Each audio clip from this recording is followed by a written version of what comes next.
Hello, everyone. My name is Gita Petrovskaita, and I am Innovation Practitioner at BMAT College, and I am a part of Innovation Navigator program. And today I'm joined by Lehal and Des, our cybersecurity lecturers from BMAT College, and we are very excited to teach about the essentials of cybersecurity.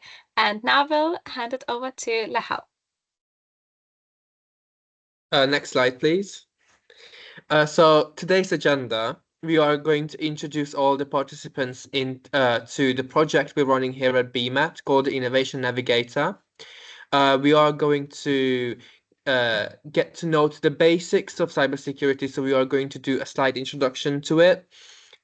Continuing, we're going to talk about online safety and other tools that can help you to become more technically savvy or more of understanding technological terms and what is actually being used in cybersecurity. Forward to typical methods used to hack SMEs, small to medium enterprises, during which I am going to show you an actual hacking approach. And we are going to finish the session with a Q&A.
So after today's session, you are going to be able to scan this QR code, and through that link, you are going to be able to book your one-to-one business support. Next slide, please. So about me, my name is János Lehelnagy. I work at BMAT as a lecturer of computing. In 2024, I got a degree in ethical hacking and cybersecurity. I am honored to serve as a 5G ambassador. And due to my recent academic achievements and practical experience, I am quite equipped with valuable insights into the current state of the cybersecurity industry. And with Dez's help, the two of us brings fresh insights and up-to-date knowledge as we all are a well-rounded team. Okay, so a little bit about myself. I'm a little bit longer in the tooth. I've been around for a long time. Wrote my first computer program in 1982, but I basically completed my degree in 96, and since then I've remained in the IT profession until about 11 years ago. During that time, I acquired professional accreditations with Novell, Microsoft Citrix, Juniper, IBM. So it was really very much hands-on. I was started in my career as a first-line support engineer. Went on basically managing entire networks, coming up with total solutions, including being IT manager. So I have got a considerable experience. However, I was offered a wonderful opportunity to leave the industry to move into education, and I've not looked back since. I've absolutely loved it. However, because of this, I left in 2014 to start teaching. Actually, finished my career in 2016. So my my knowledge then kind of dropped behind a little, because there wasn't the need to stay as up to date as what I would have needed to do in industry. This is why I'm so proud that my former student Lahail has returned with very up to date knowledge, and between us, we basically look after the technical elements within BMet College. So today, what will you learn? Well, we're going to try and give you some basic ideas about what you need to consider about cybersecurity. But first of all, what is cybersecurity? We're going to kind of look at those kind of things. We're going to show you the kind of tools that are available for you to download for free. We'll also be going through a very quick demonstration of about passwords and about how secure or unsecure they may be. The idea of this is really just to give you some starting points where you could then start to develop your understanding of cybersecurity and why it's going to be important. So we're going to identify what the next steps are, what the next things that you need to be considering. So following up on Des's thought of what needs to be considered when we talk about cybersecurity, well, it's digital assets. In this case, I mean, this is data, this is information that you store on your system. This kind of assets are perceptible for unauthorized access, theft, and damage. Considering the amount of activities and the amount of adjustments we do to these data, as the diagram shows, starting with the creation of data, managing this data, and distributing this data. All of these steps will introduce very different approaches and will open many doors for unauthorized access, theft, and damage. Utilization and the correct way of disposing information, it is very, very important as well. So the mission is to safeguard sensitive information and prevent cyber threats such as hacking, phishing, or malware. Understanding cybersecurity will help you prevent these breaches, as they are costly. They will cost you money and business. And understanding the threats and understanding all the ways of stealing this kind of data throughout the digital asset lifecycle, you are going to understand the kind of countermeasures you will need to set up. And yes, I introduce all these problems and everything that you do within your business, but uh, how can you learn more about best practices? What is the most effective way for your business? And would you like to explain some of these best practices, maybe giving Yeah, us an example? yeah, absolutely. I mean, there's lots of practices, but really, in the early days, it's just really protecting yourself from the simple attacks, and these are really being aware of the emails that you might receive where people are trying to fish for information, where we're actually managing our passwords better, and by using the appropriate networks, because a lot of the time we uh, as a generation, we basically go out, we use the free hotspots that are available, where they're not always the most secure places. So really, at this point, this particular presentation is aimed at new businesses and smaller businesses. Obviously, as you get more and more developed within your business, then you're going to need to increase your security to such an extent that you may even require an IT engineer, certainly as you get to an SME kind of level. But obviously, it's about trying to sort of prepare you for what you're going to need on an individual basis. That's what we're going to be talking about. Exactly. Thank you, Des.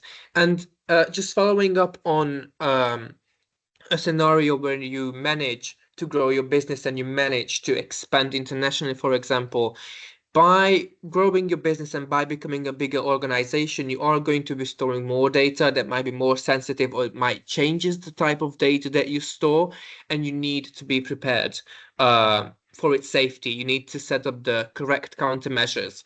And this is why the the innovation navigator, it is so important, such an important mission for us, because understanding that different kind of data and different kind of actions should be protected in different ways, it is very, very important.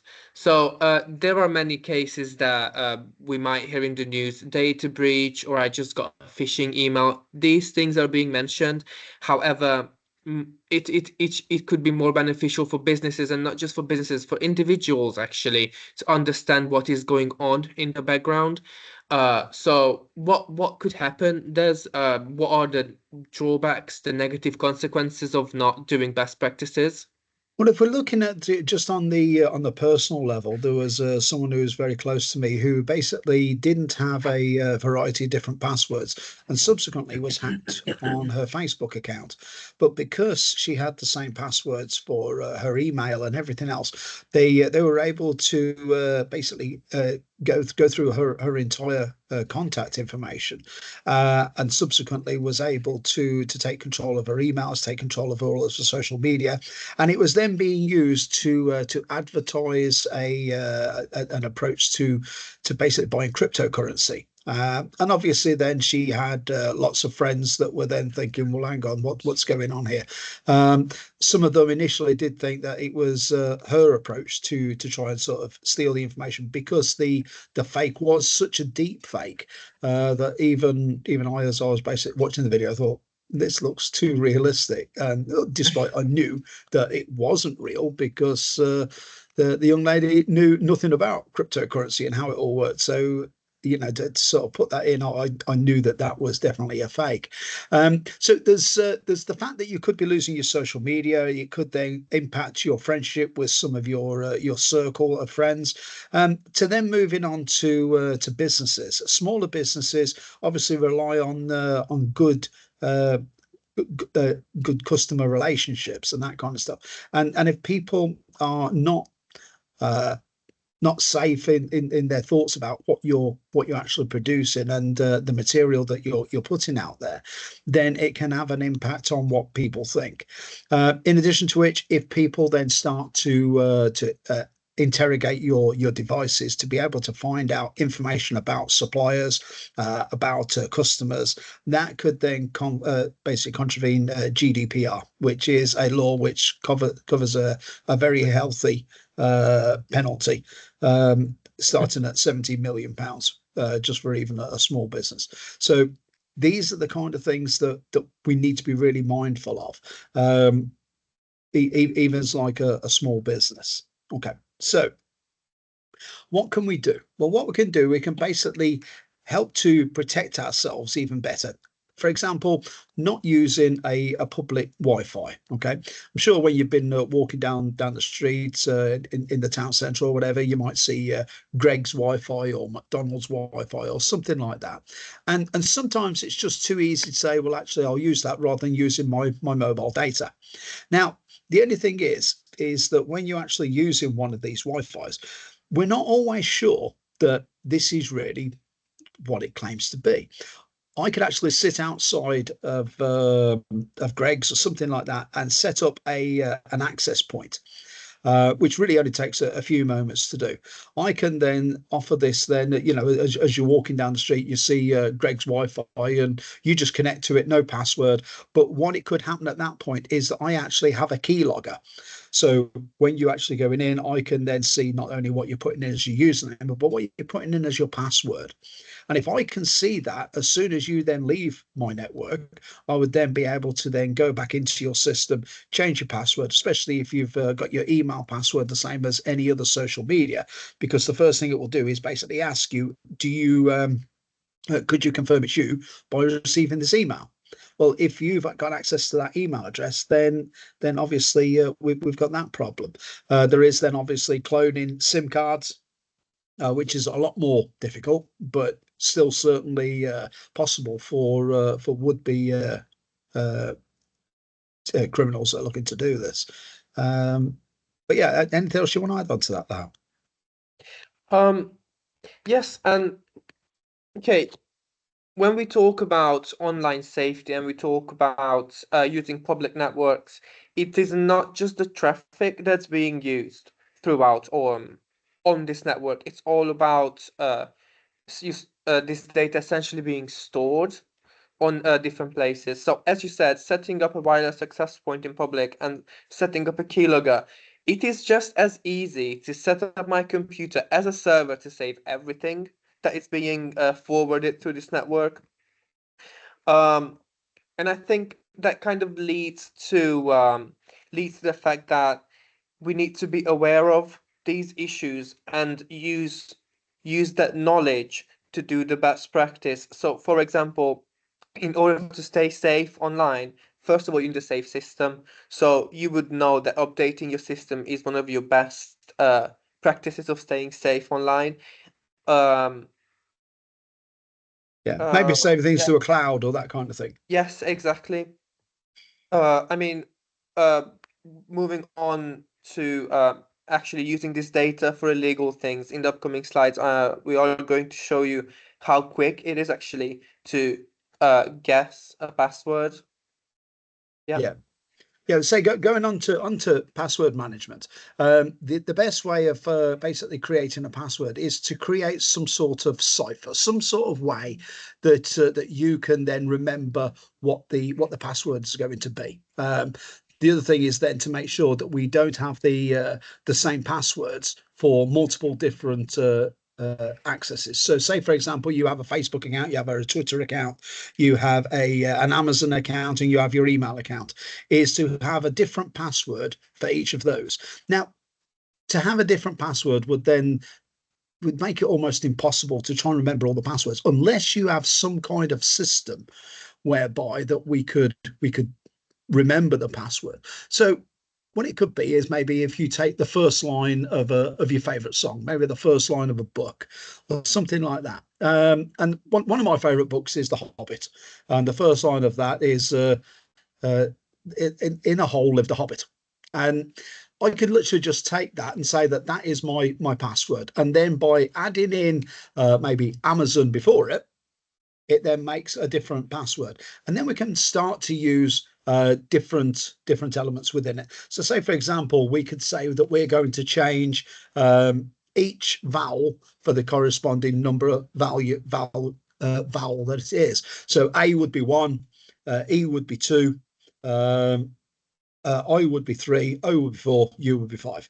And you kind of make those. Or maybe if you wanted to do a different one, if we're looking at the keyboard that you have on your keyboard in front of you, if we have the number one, that is an exclamation mark. Number two, a speech mark. So we can kind of start to develop our own little cipher, just the way that you're actually going to do things. And we're going to show you how that kind of works with creating your own password to make it a lot more difficult.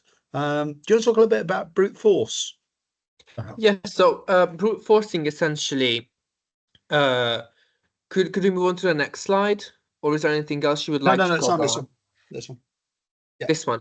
yeah, Okay, so in regards to brute force, it is the process of cracking an already encrypted password. So, going back to using and storing data, this is why it's so important to make sure that you store your data on the right places. As GDPR was mentioned, each country has a different approach to this. There are countries who've got more strict GDPR, there are countries who don't really focus on GDPR, which means if your data is stored in that country, different law applies to it. And if you do not have a system to create a good cipher, a good system to create passwords, it is almost instant the brute forcing attack.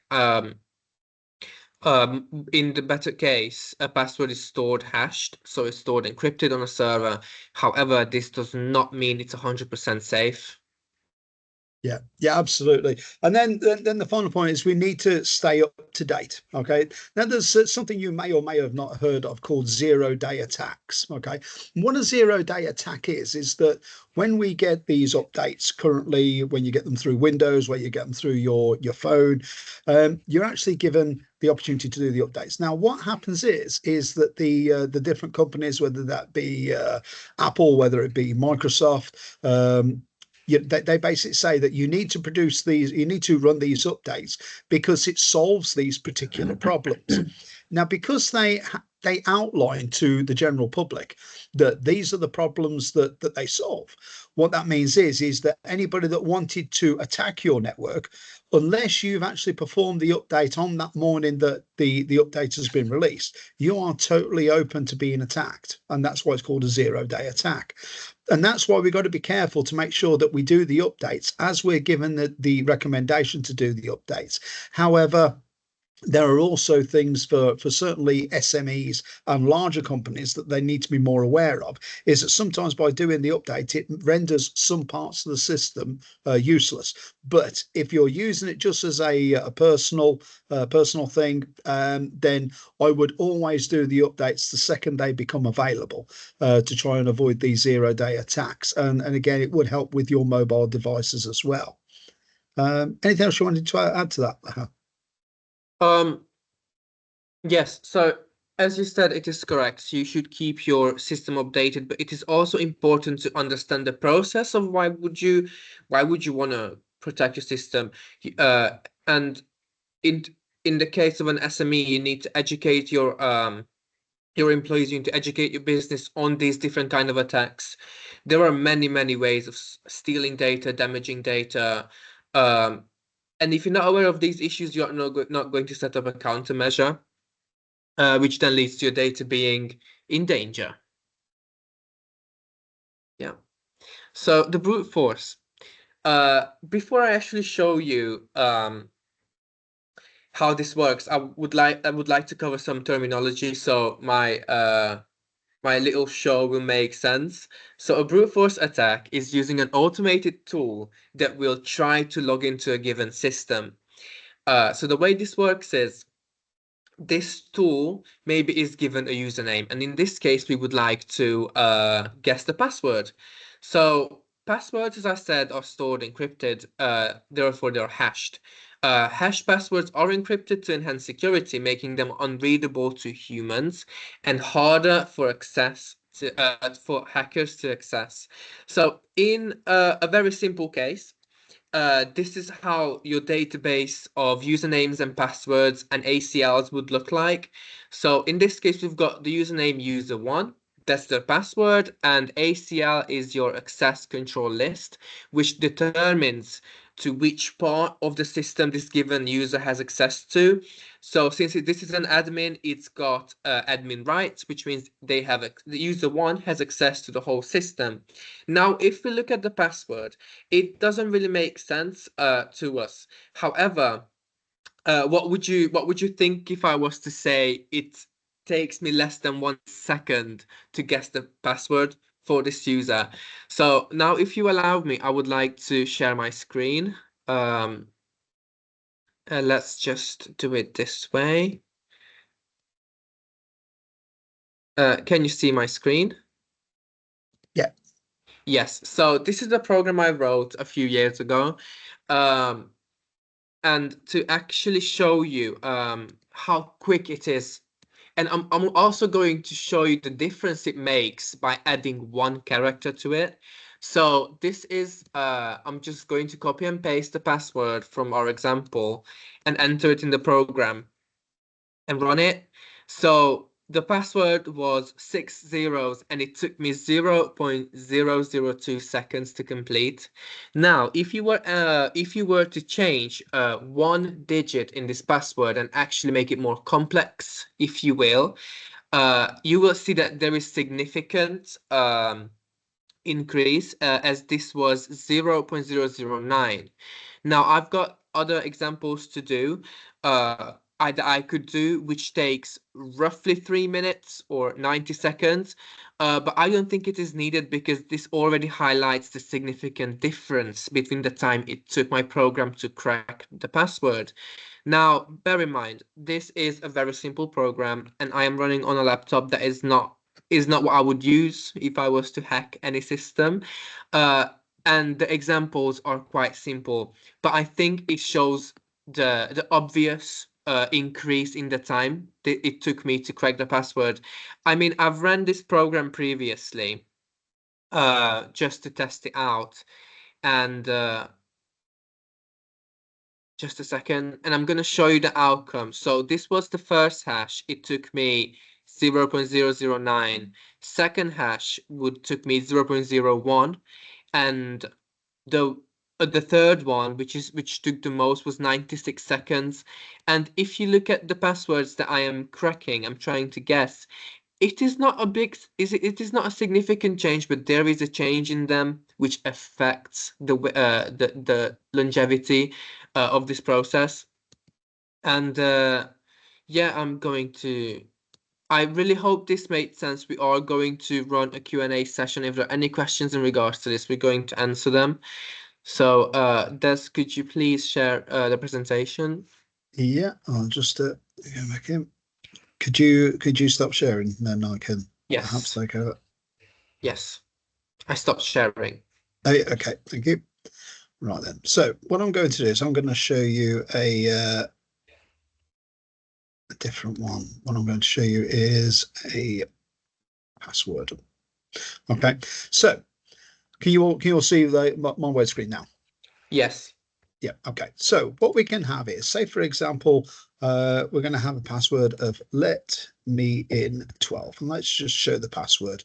Okay. So just let me in 12, using the kind of things that that Lahail was just showing, would take 0.42 seconds to actually break into it. Okay. So let's just try changing that now to what we was talking about earlier. In a hole lived a hobbit. Okay, we've already increased that now to 62 years by basically taking a much longer word that is again easier for you to remember. Okay, now if we basically say that we are now going to log into Amazon, so we can now say Amazon dot. We've now gone up to 11 million years to try and hack this. Okay. And if we go down this other idea where what we're going to do is we're going to change the number for the appropriate character or the number. So say, for example, A is the number 1. So if we press shift and number 1, we get the exclamation mark. Okay. We're going to do that again for the fourth one. Dot in a hole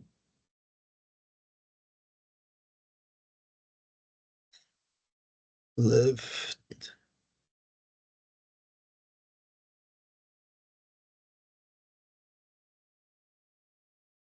So now we've gone to 1 billion trillion years. Yeah. So all we've done is we've just substituted what I was talking about earlier in a kind of cipher. Exactly how that would work. Okay. But there's the password monster.com. By all means, I recommend that that you go onto that and take a look at what your password is. Although I would never actually put in your password, I would put in a subtly different password because I personally never trust these, and it's just about finding out what people really know about your passwords and that kind of thing. Now, one of the things that that I do on a regular basis is go on to some sort of website or something like that, where I can then type in my name and find out what passwords people actually have of me on the internet, because these kind of things are available to you for you to be able to see how that what is actually recorded out there for you personally, and that then might start to look at maybe you need to change your password because it's already out there in the public domain, and the other thing is then start to creating different passwords for your many different accounts. This will then secure them. So if someone manages to hack into your eBay password, it doesn't mean that they have access to your email or your Amazon password unless they manage to figure out your cipher of how it actually would work, which isn't always the easiest thing to do, especially when you basically use things such as substituting letters and using long passwords to start with. Okay. So, speaking of the tools that could help you to become more technically savvy, there are a few, but as today we're scratching the surface, I thought the most important ones should be mentioned. So these are the antivirus, the firewall, and what other affordable tools and services are available to protect your business. So let's just start with the antivirus and what does it actually do. We all heard the word, but we might not have an exact idea of what does it do.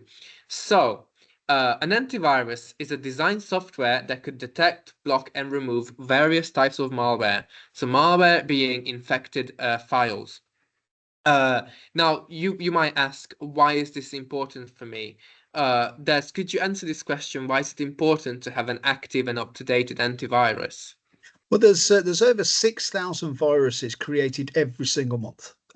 So it's not really good enough to just have the antivirus itself, because what happens is that you get the option then, if you actually go into the antivirus, to update what's called the definition file. Okay, and this is the very most important part of it. Even if you was to download, go onto Kaspersky, McAfee, whichever virus checker that you wish, you will download the virus signatures that were available at that point when that piece of software was written.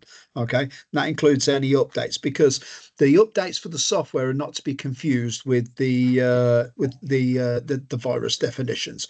The virus definitions looks at the different viruses that are out there and what can actually be done to solve them. So if we're not keeping up to date with these different virus definitions, then what happens is that they don't actually look for all the viruses. It looks for the viruses that were there at the point when the software was written. So it is important to make sure that we're doing these updates. And like I say, please don't confuse the definitions with the updates. Exactly. So an antivirus essentially is just like yourself. If you're not aware of a given threat, you won't be able to protect yourself. So another tool that kind of works hand in hand with an antivirus is a firewall. The firewall, it is a security system that monitors and controls incoming and outgoing network traffic. Now, by network traffic, we mean data, we mean all the data that you process within your system and with external systems at the same time. And it is very important that this is regulated, as most networking-based attacks are going to be sent through the network, as the name suggests, and firewall should be the first system that is triggered by this. And going back to the point that Des made, yes, it is very important to update the definitions file, which also applies on your firewall. So these tools are just like a person. If you're not aware of something that you should be protecting yourself, you are going to be left vulnerable. Um, and in case of a business, it costs you money and data and business and customer trust. So in terms of firewall, Des, uh, what could you say in terms of firewall? So what can they do to make the present firewall more effective, or add any Well, modifications that might help them? what you could do, I mean, having the firewall, you're absolutely right, is absolutely paramount. Without having those blocks, then all sorts of things are going to get through to your network, to your phone, whatever it is that you're using. Now, the one I'm going to talk about is more for aimed at small to medium enterprises. But what you could do is you could create what was called a DMZ, and that is basically where we have, if you think about maybe sort of North Korea and South Korea, there's a band of land in between where nobody's permitted to go to avoid any international incidents. Well, a DMZ kind of works in a similar kind of way, is that we have a firewall that then allows us into our own network. Okay, but within that network, we're going to have maybe an email server, maybe a web server, maybe we've got some kind of extranet with one of our suppliers or some of our customers. So we're going to want some people to get access to at least part of our network. Okay, so what we can do is then we can then add in a secondary firewall, where what we're doing is we're then basically creating a sterile area for our semi-public areas. Which means that they don't then get access to our actual network itself. So you go through the first firewall into our web server, our email server, and then go through a further firewall before you actually get into the network itself. And by doing this, we can kind of make sure that our systems are a lot more secure. And when we actually get these firewalls, they are available as a software and a hardware. So if we was to actually download a firewall, we could then put a totally different firewall in place for the second firewall. And again, the cost is not going to be too high. Obviously, as we're working with SMEs, then they would then need to maybe consider getting hardware firewalls, which is then going to be a little more expensive. 100%. And going back to the tools that you could be using to protect your system, your business, your data, and actually become more technically savvy, I think it is very important that you choose the right tools. So, firewall, antivirus, password manager, um, these are the free tools that you could be using. However, the nature of these tools is very important. So I feel like it is appropriate to mention the difference between freeware and shareware. So when you think of a tool or something that you download, the initial thing you think of, okay, I might have to pay for this. In most cases, that is the reality. However, there are freeware software, which is essentially a free piece of software that hasn't got any limitations to it. So it gives you the 100% functionality of this given piece of software without you having to pay for it. Whereas there's shareware, which has got two different versions, one being either a trial or a version of the given software that doesn't allow you to use 100% of its capabilities, and the paid version of it, which then gives you the full access to all the tools that are available.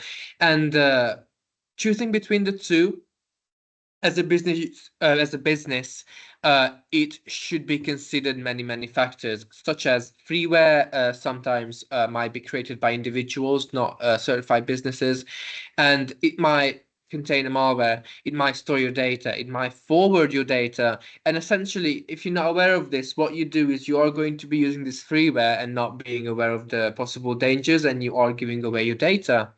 Um, and this is why it is very important to make sure that you choose the right version of this given software.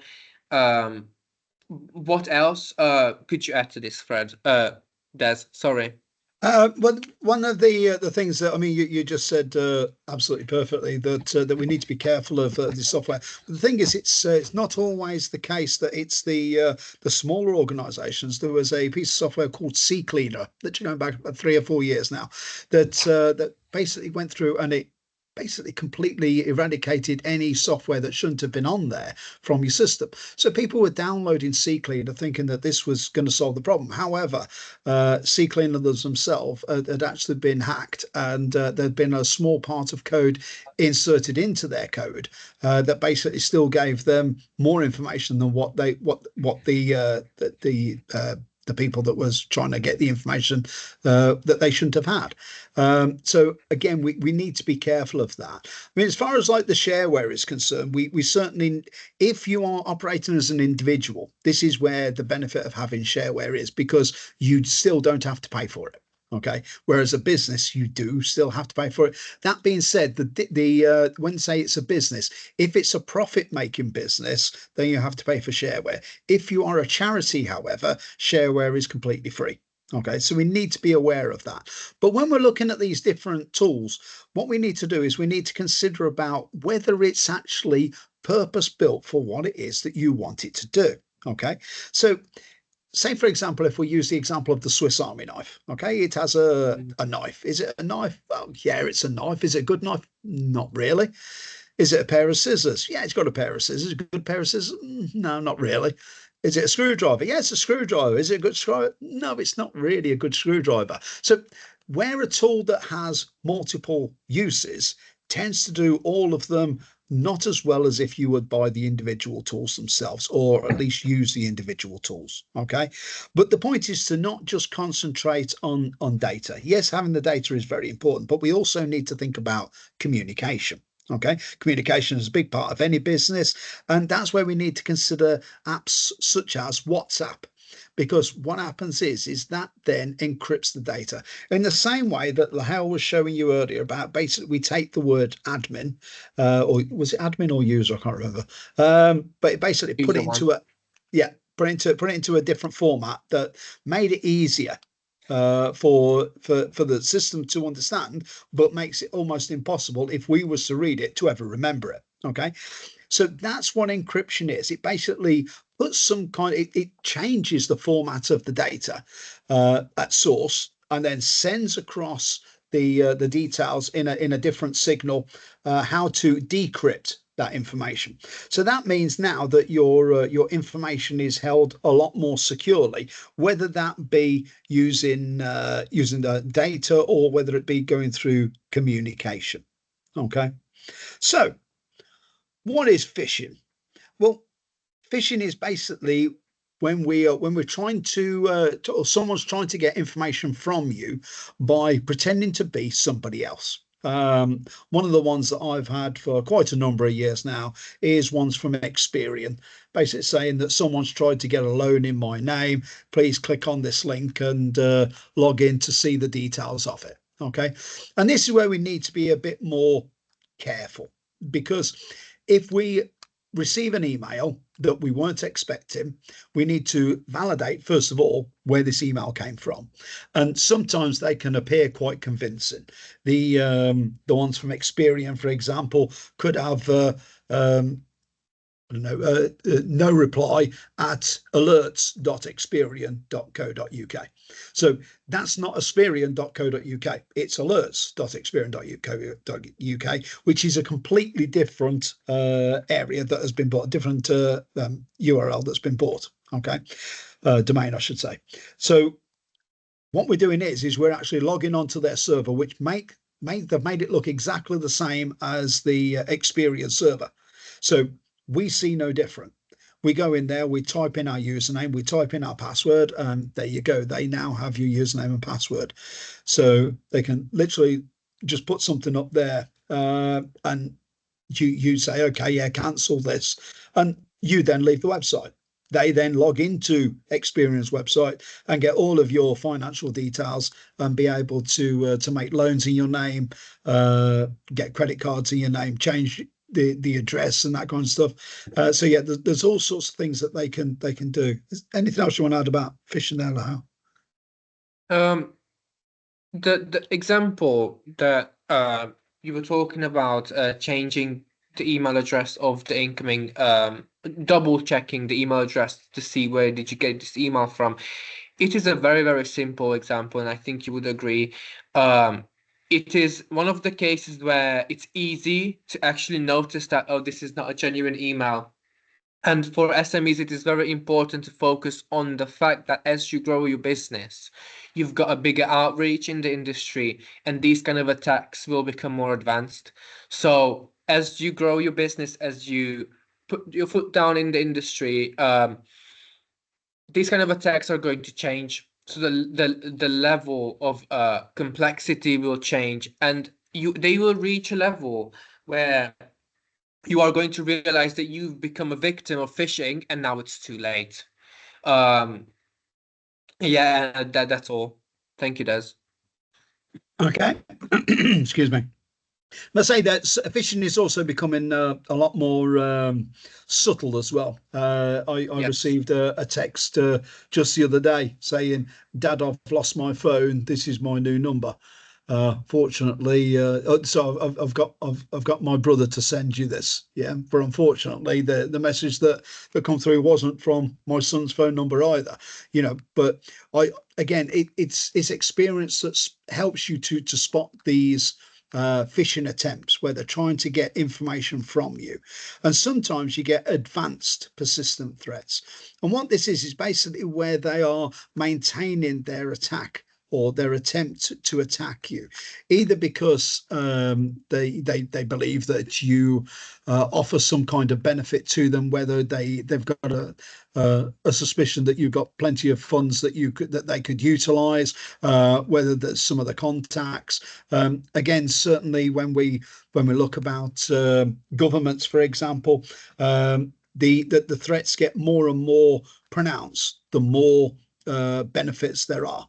Okay, so these start as very very small things to individuals where they're trying to get you to sign up to cryptocurrency and that kind of stuff. And I know they very much deal with trying to target people that are on dating websites and that kind of thing.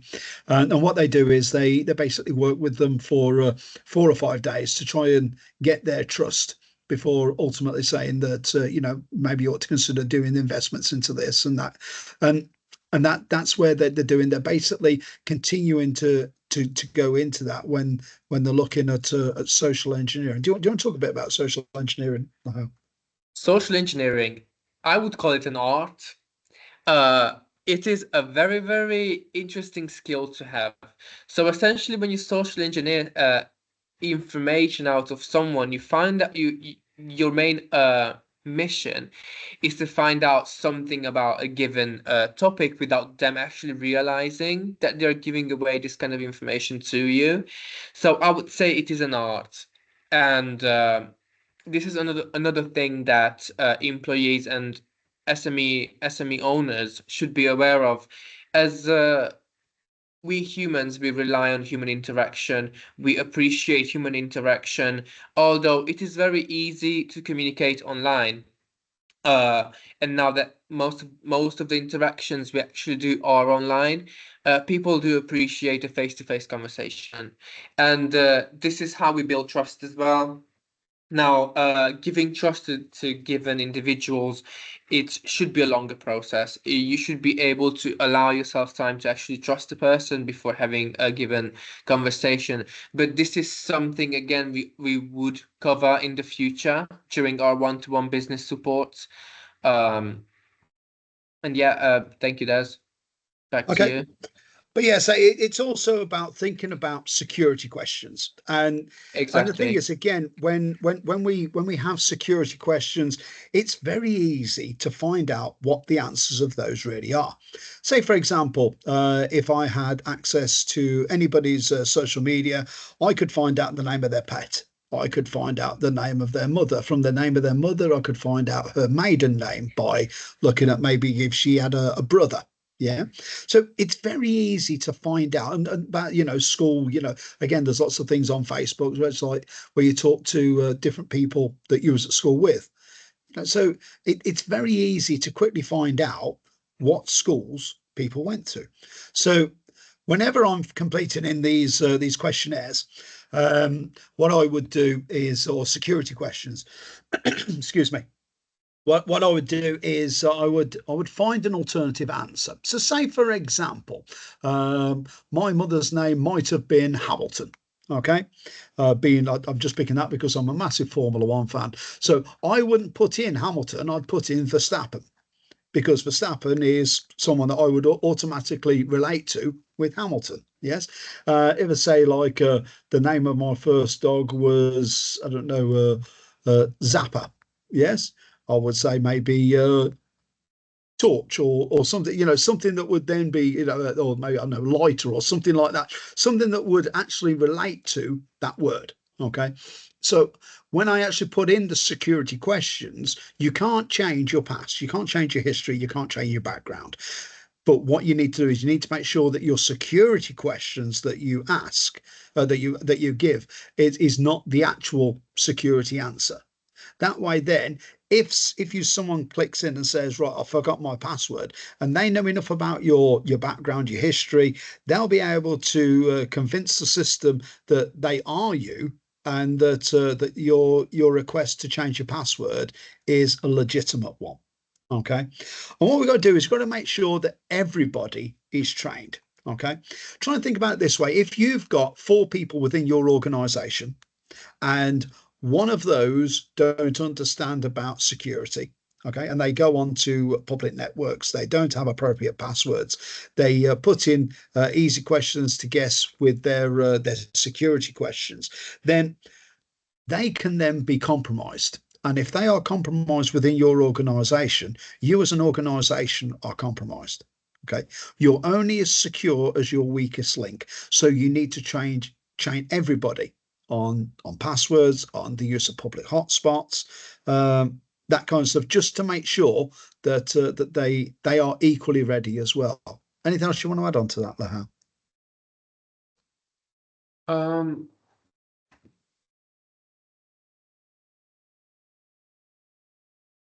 You I with think me? you covered everything, Des. Yeah.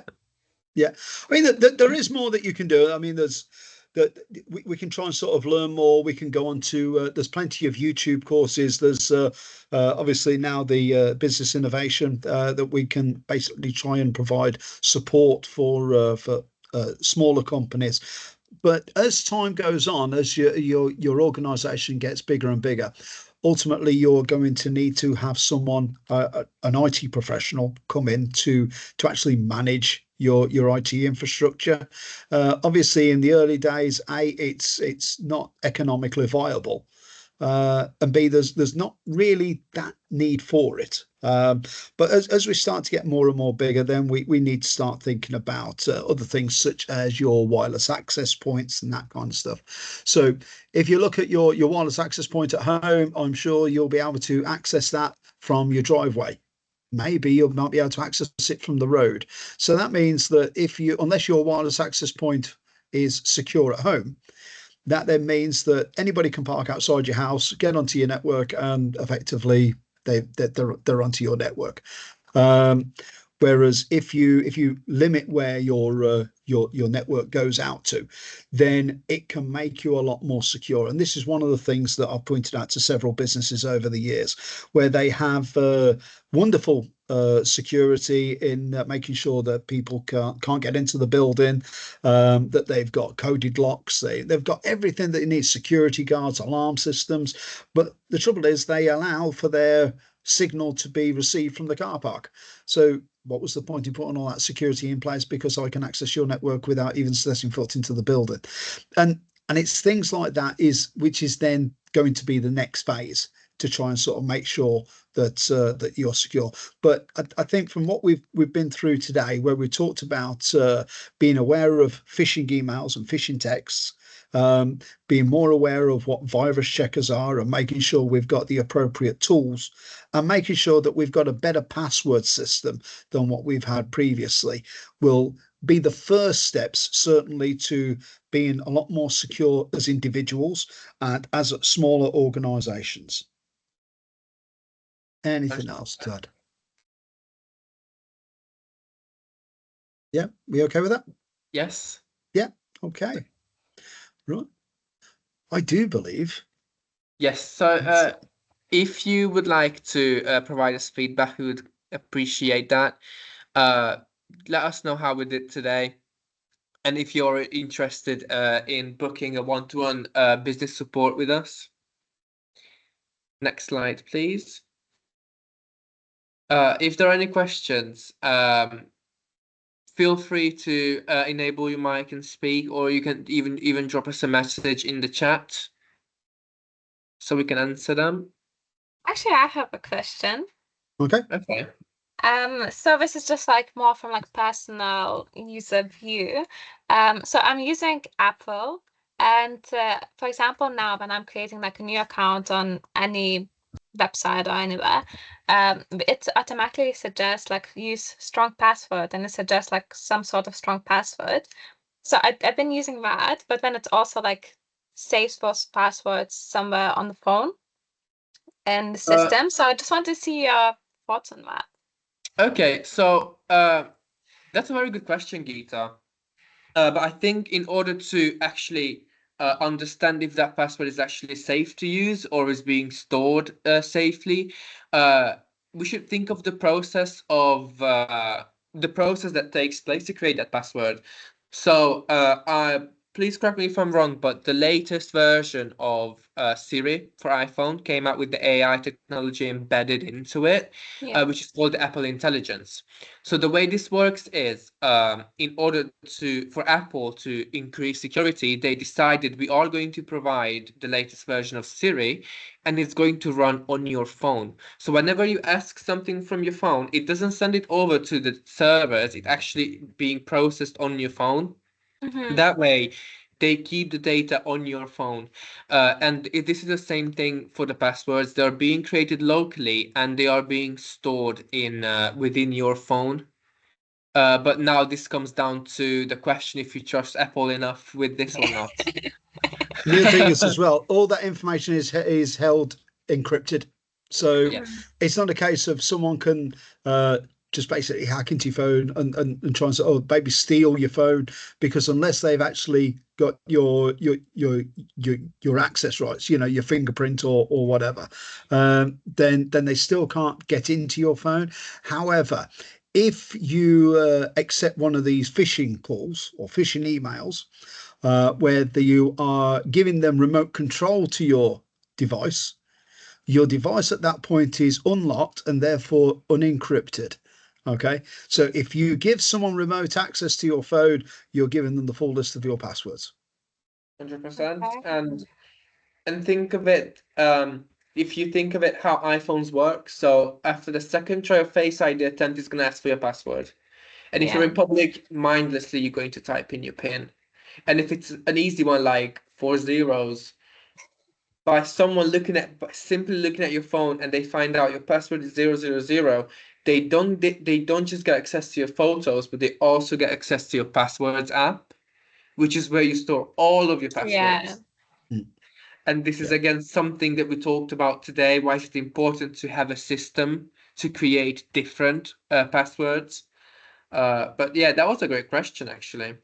Oh, thank you. Thank you. No, thank you for the answer. Cause yeah, it really just made me think about it, and I was like, oh, okay, maybe I need to, change some passwords. It's not But supposed to scare you, but if it does scare you, then you've got some work to do. Yeah. that's a bit That's harsh, what but I'd say. true.